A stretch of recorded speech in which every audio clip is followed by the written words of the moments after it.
수업 시간 시작하도록 하겠습니다. 됐나? 수업 시간 시작하도록 하겠습니다. 6학년 1반. 네, 다들 첫 번째 활동 할 준비 되었나요? 그러면 첫 번째 배움을 모두 들어볼까요? 똑똑. 첫 번째 활동 알아보자. 각불. 이 활동은 짝활동을 하도록 하겠습니다. 선생님 설명 잘 듣고 세 가지 단계 잘 따라오길 바랍니다.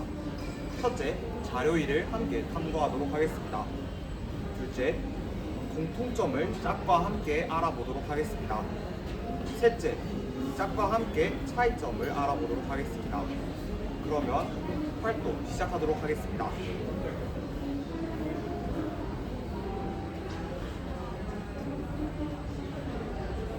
호철이는 어떤 이유 때문에 활동에 어려움을 겪고 있나요?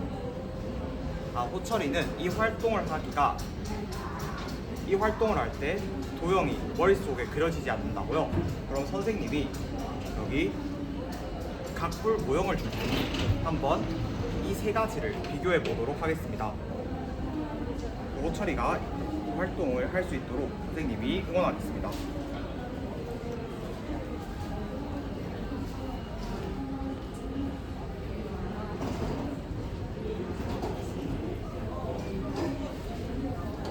다들 활동을 잘 마무리하고 있네요. 그렇다면 여러분, 공통점과 차이점을 함께 비교해 보도록 하겠습니다. 자, 다 함께 자료를 살펴볼까요? 이 자료 어떻게 되어 있나요? 셋 다 각불입니다. 우리 지난 시간에 각불에 대해서 배웠죠? 각불은 인면 밑에 있는 각불은 처럼 뿔 모형의 입체 도형을 각불이라고 합니다. 자, 그렇다면 이제 차이점에 대해서 한번 이야기해 볼까요?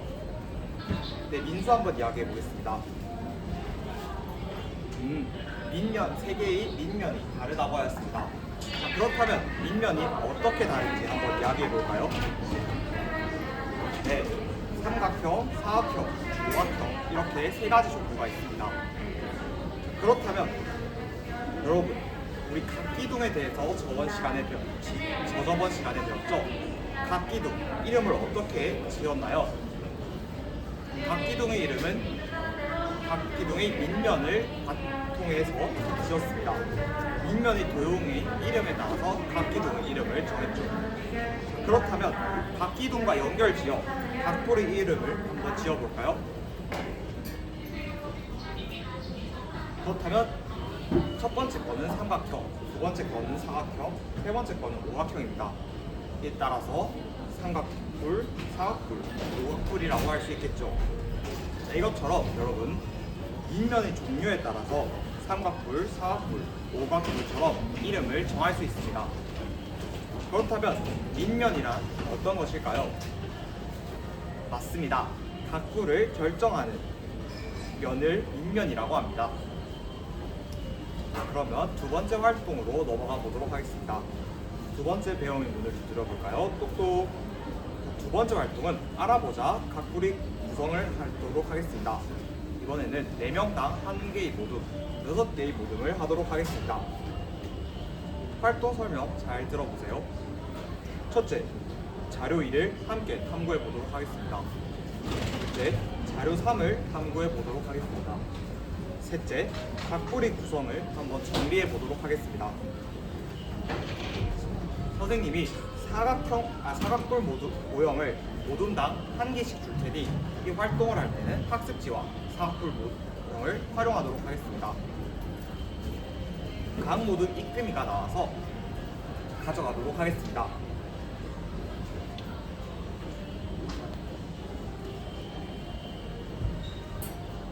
그렇다면 모둠당 모형은 하나씩, 학습지는 4개씩 가져가도록 하겠습니다. 그러면 다 함께 자료 1을 탐구해 보도록 하겠습니다. 면과 면이 만나는 선분을 파란 색깔로, 선분과 선분이 만나는 점을 빨간 색깔로 자료 2에 칠하도록 하겠습니다.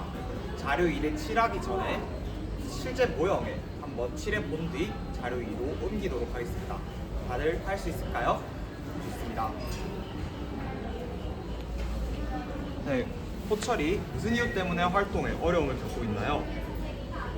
이 활동을 할 때 선분과 면과 면이 만나는 선분과 선분이 만나는 점을 찾기가 어렵다고요. 그렇다면 혹시 짝꿍 상혁이가 호철이를 도와줄 수 있을까요? 할 수 있을 것 같다고요. 서로 협력하는 모습 선생님이 기대하고 있습니다.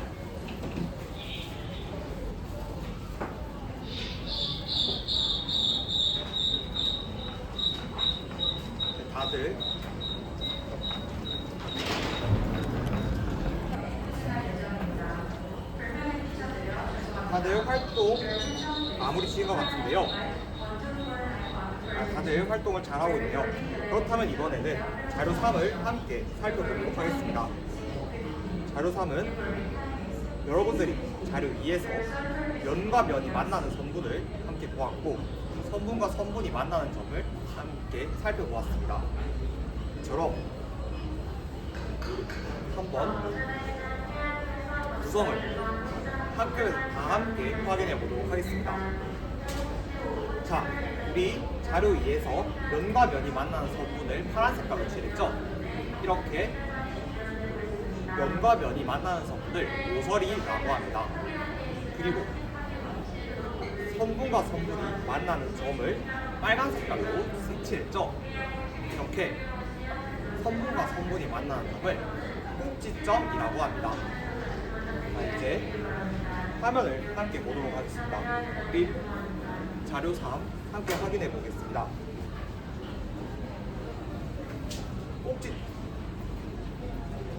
자료 3에는 각뿌리 꼭지점이라는 게 있습니다. 여러분, 그냥 꼭지점과 각뿌리 꼭지점 과연 어떤 것이 다를까요? 진수? 그쵸. 각뿌리 꼭지점은 단 하나가 있습니다. 이 부분을 잘 생각해서 다시 한번 어떤 게 다른지 한번 확인해 볼까요? 네, 사역이 한번 이야기해 보겠습니다. 좋습니다. 각뿌리 꼭지점은 이처럼 옆면이 모두 보이는 하나의 꼭지점을 각뿌리 꼭지점이라고 합니다. 자, 그렇다면 우리가 자료 3에서 다루지 않은 게 하나 있죠? 바로 높이입니다. 각뿌리 꼭지점에서 밑면까지의 거리를 높이라고 하는데요. 그럼 우리 각뿌리 높이는 이렇게 하면 잘 와닿지 않을 수 있습니다. 그래서 선생님이 다시 한번 쉽게 설명을 해준다면 각뿌리 꼭지점에서 밑면에 수직으로 선분을 그었을 때 선분의 길이를 높이라고 합니다. 다들 이해했나요? 네, 다들 고개를 끄덕이는 것으로 보아 이해한 것 같습니다. 그렇다면 방금 자료 3을 배운 공책에 다시 한 번 더 정리해 본 뒤 각뿌리 구성을 함께 탐구해 보도록 하겠습니다.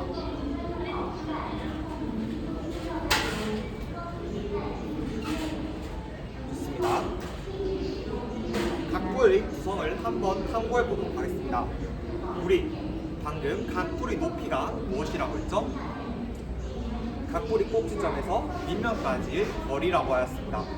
그렇다면 각뿌리 높이를 한번 구해보도록 하겠습니다. 선생님이 여러분에게 나누어 주었던 사각볼 모형 다들 가지고 있나요? 네, 그것을 가지고 장난치지 말고 한번 높이를 구해보도록 하겠습니다. 활동 시작하겠습니다. 여러분들이 어떤 방법으로든 구할 수 있습니다. 선생님이 지나가면서 여러분이 서로 협력하고 여러분들이 아는 지식을 연결할 수 있는지 평가하도록 하겠습니다.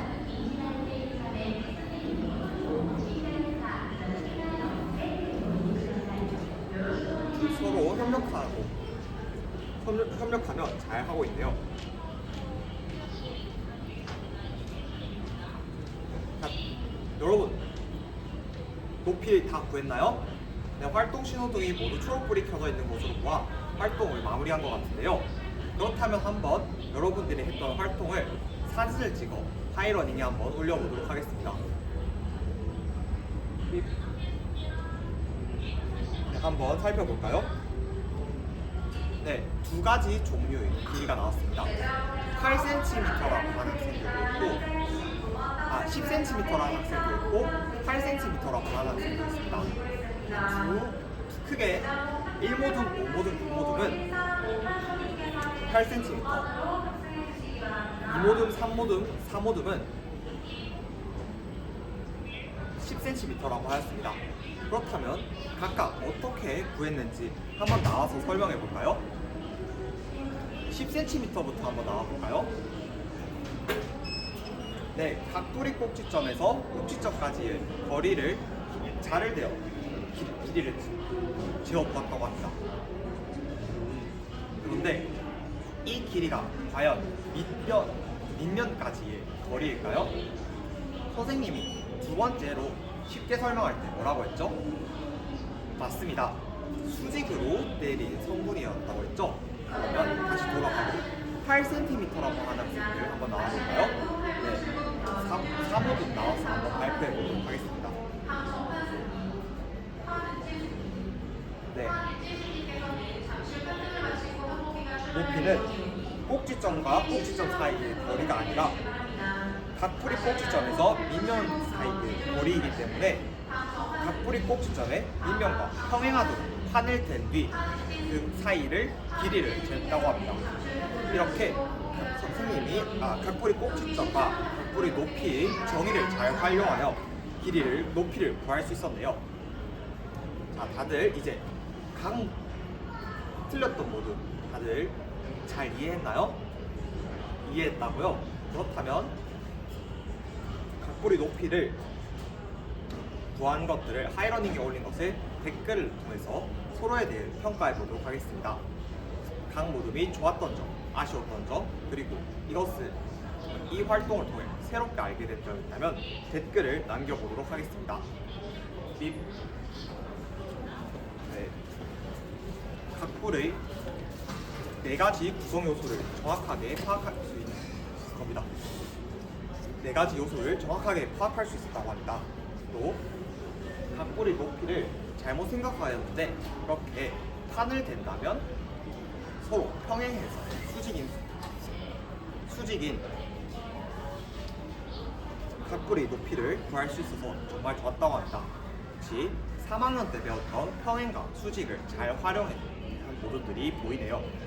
그렇다면 이제 세 번째 활동으로 넘어가 보도록 하겠습니다.